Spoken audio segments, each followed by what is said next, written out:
The differences between two popular S&P 500 index funds are noteworthy, particularly in terms of minimum investment amount and fees. The Schwab S&P 500 Index Fund has no minimum investment requirement and charges a 0.02% expense ratio, making it more accessible to beginner investors with limited capital.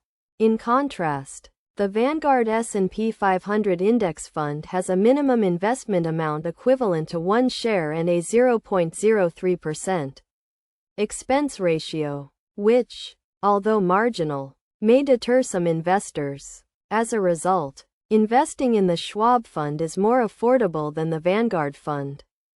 In terms of tax benefits, the Vanguard Fund, being an ETF, avoids capital gains tax through like-kind redemption, a strategy that reduces tax payments by trading similar investments.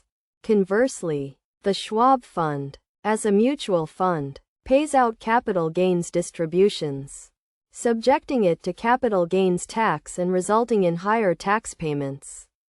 Therefore, the Vanguard Fund is more tax efficient than the Schwab Fund.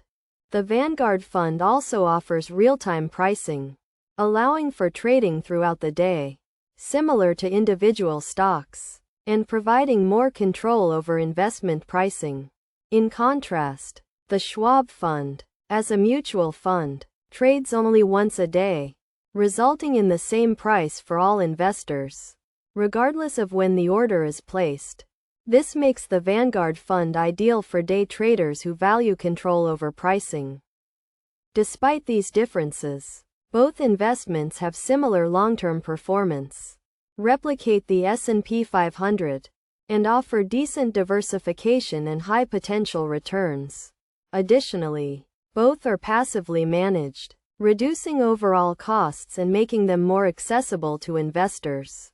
Ultimately, the choice between the two funds depends on individual preferences, with the Vanguard Fund offering more control and tax benefits, and the Schwab Fund providing lower fees and ease of access.